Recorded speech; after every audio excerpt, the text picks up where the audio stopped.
नमस्कार दोस्तों, संकल्प मैथ्स क्लासेस में आपका स्वागत है। हम लाभ हानि का पार्ट फर्स्ट हल कर रहे हैं। जिसके जो अवशेष सवाल थे उसी को मैंने पार्ट फर्स्ट 1B का नाम दिया है। इससे पहले मैं भाग 1 और भाग 1A और भाग 1B अब हल कर रहा हूँ।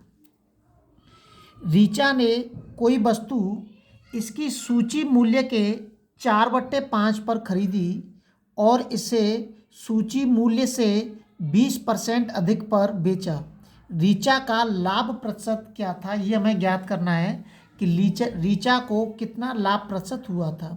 हमें सबसे पहले तो ये पता होना चाहिए कि इसमें जो सूची मूल्य दे रखा है ये क्या है। इसमें जो दे रखा है कि सूची मूल्य के 4/5 पर खरीदी। सूची मूल्य का मतलब हो गया हमारा ये मार्केट प्राइस।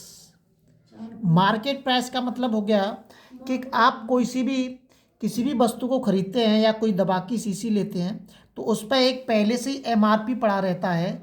उस एमआरपी की बात कर रहा है ये कि एमआरपी जो पड़ा रहता है उसको कहते हैं मार्केट प्राइस या सूची मूल्य कहते हैं, या उसको कहते हैं अंकित मूल्य। तो सूची मूल्य के 4/5 पर खरीदी मतलब उसके अंदर जो मार्केट प्राइस था उसमें मार्केट प्राइस जो पड़ा हुआ था वो था 5। मार्केट प्राइस कितना था? 5 था और उसने खरीदी कितने पे? 4 पे। 5 रुपये मार्केट प्राइस था और 4 रुपये में उसने उसको खरीद लिया। अब कह रहा है वो आगे, और इसे सूची मूल्य से 20% अधिक पर बेचा। मतलब जो मार्केट प्राइस पड़ा हुआ है 5 रुपये, इसका उसने 20% अधिक पर उसने बेचा। मतलब मार्केट प्राइस का अगर मैं 20% निकालूं तो 20% जब मैं इसको हल करूंगा तो ये निकल के आएगा 20/100। 20×5 = 100, 5×1 = 5, कितना निकल के आएगा? 1 निकल के आ गया हमारा। तो इसका मतलब उसने जो बेचा था उसका जो सेलिंग प्राइस था वो कितना था? 5 और +1, 6 रुपये में उसने उसको बेचा था। उसका सेलिंग प्राइस कितना था? 6 रुपये में उसको बेचा था। अब आप खुद देख लीजिए कि उसको लाभ कितना हो रहा है। मतलब 4 रुपये की चीज़ उसने खरीदी थी और 6 रुपये में बेची तो उसको लाभ कितना हुआ? उसको जो लाभ हुआ वो हुआ 2 रुपये का। कितना हुआ? 2 रुपये का लाभ हुआ। अब जो 2 रुपये का जो लाभ हो रहा है वो कितने पे हो रहा है? कॉस्ट प्राइस पे ही लेंगे हम, 4 रुपये पे हो रहा है। किसी किसी प्रश्न में वो बोल देता है कि लाभ की प्रतिशतता सेलिंग प्राइस पर निकालिए। वो प्रश्न के अंदर बोलता है, ध्यान रखना। वो हमें जब ही करना है जब प्रश्न में बोले। जब नहीं बोलता है तो हम सारे जितने भी लाभ और हानि होती हैं वो कॉस्ट प्राइस पर ही निकालते हैं। ये लाभ हो गया। इसको मैं परसेंटेज में कन्वर्ट करने के लिए मैं इसमें 100 का गुणा कर दूंगा। 4 से कट जाएगा 25 बार और 25 का इसमें 2 बार गुणा कर दूंगा तो 50% का उसको लाभ हुआ। ये तो वैसे ही दिख रहा है हमें, 50% का उसको क्या हुआ? लाभ हो गया।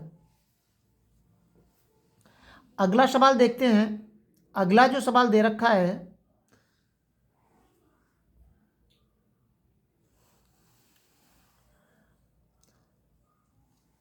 किसी आदमी ने एक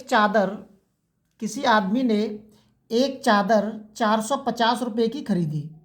मतलब कॉस्ट प्राइस दे रखा है उसके अंदर 450 रुपये। इसे उसके विक्रय मूल्य के, सवाल को समझना बहुत जरूरी होता है। अगर आप सवाल की भाषा को नहीं समझ पाएंगे तो सवाल हल नहीं कर सकते हैं। ये देखिए, यहाँ से आपको कन्फ्यूजन हो गया, समझ में नहीं आएगा कि प्रश्न कह क्या रहा है हमसे। ये कह रहा है इसे उसके विक्रय मूल्य के 10% के बराबर लाभ लेकर बेचा। मतलब वो कह रहा है कि मैं ऐसे बेचूंगा इसको कि मुझे विक्रय मूल्य पर, मतलब जो विक्रय मूल्य होगा उसमें मुझे 10% का लाभ सम्मिलित होना चाहिए। चादर का विक्रय मूल्य क्या था? ये चादर का विक्रय मूल्य नहीं है, ये क्रय मूल्य है। अभी मैं सवाल हल करते हैं जब भी पता चल जाएगा हमारा। हाँ, क्रय मूल्य तो दे रखा है, विक्रय मूल्य पूछ रहा है। इतने रुपए में खरीदी उसने, विक्रय मूल्य पर बेचा। तो देखिए कह रहा है 10% के लाभ के बराबर लाभ लेकर उसने बेचा। विक्रय मूल्य के, ये विषय ध्यान रखना है, विक्रय मूल्य के। तो ये देखो 10% को अगर मैं 10/100 लिखूं तो ये क्या हो जाएगा? 1/10 हो जाएगा।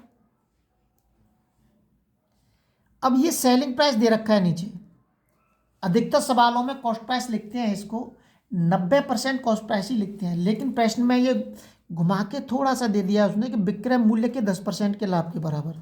तो मैंने मान लिया कि नीचे सेलिंग प्राइस दे रखा है, विक्रय मूल्य दे रखा है, और ऊपर जो उसको मिला है वो मिला है उसका लाभ। मतलब ये जो लाभ है, ये 1 जो है वो ये 10 में ही जुड़ा हुआ है, उसका सेलिंग प्राइस 10 है और इस 10 के अंदर उसको 1 का लाभ हुआ है सेलिंग प्राइस में। और अगर मैं इसमें से कॉस्ट प्राइस निकालूंगा तो मैं अगर सेलिंग प्राइस में से मैं उसका लाभ घटा दूंगा तो मुझे पता चल जाएगा उसका कॉस्ट प्राइस।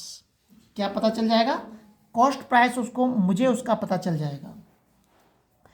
ये यहाँ पे कॉस्ट प्राइस 9 दे रखा है और प्रश्न के अंदर कॉस्ट प्राइस 950 दे रखा है। तो कॉस्ट प्राइस बराबर के कॉस्ट प्राइस 9 बराबर के 450, तो 1 बराबर के 9 पन्ना 45 कितना आ जाएगा? 50 आ जाएगा। और इस तरीके के सवाल में कई बार आपको बता चुका हूँ, यदि मैं इस 50 का इसके अंदर गुणा कर दूंगा तो मुझे सेलिंग प्राइस पता चल जाएगा, विक्रय मूल्य पता चल जाएगा। और यदि इस 50 का मैं इस कॉस्ट प्राइस में गुणा कर दूंगा तो मुझे वापस कॉस्ट प्राइस पता चल जाएगा। तो मुझे चाहिए क्या? सेलिंग प्राइस चाहिए हमें।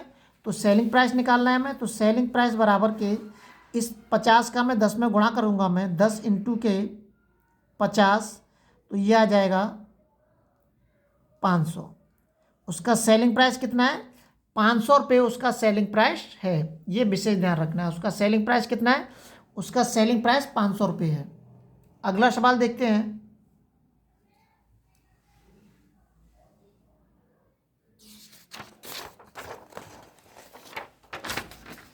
इस तरीके के सवाल बहुत पूछे जाते हैं और आप दोबारा से यूपी पुलिस का जब प्रश्न पेपर देखेंगे तो उसमें सवाल थोड़े से टफ ही मिलेंगे आपको, सरल नहीं मिलेंगे। ये विशेष ध्यान रखना है, इसलिए सवालों की अधिक से अधिक आप प्रैक्टिस करें। एक पुस्तक की लागत कीमत का मतलब हो गया कॉस्ट प्राइस, 150 रुपये है। 20% का लाभ, 20% का लाभ के लिए, 20% के लाभ के लिए उसे किस कीमत पर बेचा जाए?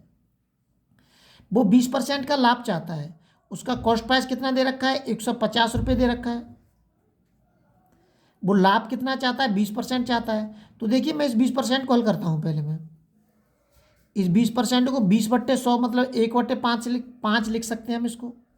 नीचे जो दे रखा है वो कॉस्ट प्राइस है और ऊपर दे रखा है लाभ। अब इसके अंदर मतलब ये लाभ इसमें नहीं जुड़ा हुआ है, ये ध्यान रखना। वो सेलिंग प्राइस था, उसमें प्रश्न में वो कह रहा था ये कॉस्ट प्राइस है। इस कॉस्ट प्राइस के अंदर अगर मैं 1 जोड़ूंगा जब मुझे पता चलेगा सेलिंग प्राइस, ये ध्यान रखना है आपको। तो मैं इसमें से सेलिंग प्राइस जब निकालूंगा तो 5 + के 1 मतलब कॉस्ट प्राइस में मैंने लाभ जोड़ दिया तो मुझे 6 आ गया। सेलिंग प्राइस कितना आ गया? 6 आ गया मेरा। अब कॉस्ट प्राइस यहाँ दे रखा है 5 और प्रश्न में दे रखा है कॉस्ट प्राइस 150। कॉस्ट प्राइस बराबर के कॉस्ट प्राइस, 5 बराबर के 150, 5 × 5 और 5 × 15, तो 1 बराबर के आ गया हमारा 30। अब निकल जाएगा प्रश्न। इसका अगर मैं इसमें गुणा कर दूंगा तो मुझे सेलिंग प्राइस पता चल जाएगा, इसका इसमें गुणा कर दूंगा तो मुझे कॉस्ट प्राइस पता चल जाएगा। और चाहिए क्या हमें? Selling price. तो 6 इंटू के 30, 6 × 18, 180 रुपये में उसने उसको बेचा। कितने रुपए में बेचा उसने उसको 180 रुपये में उसने उसको बेचा। अगला सवाल देखते हैं।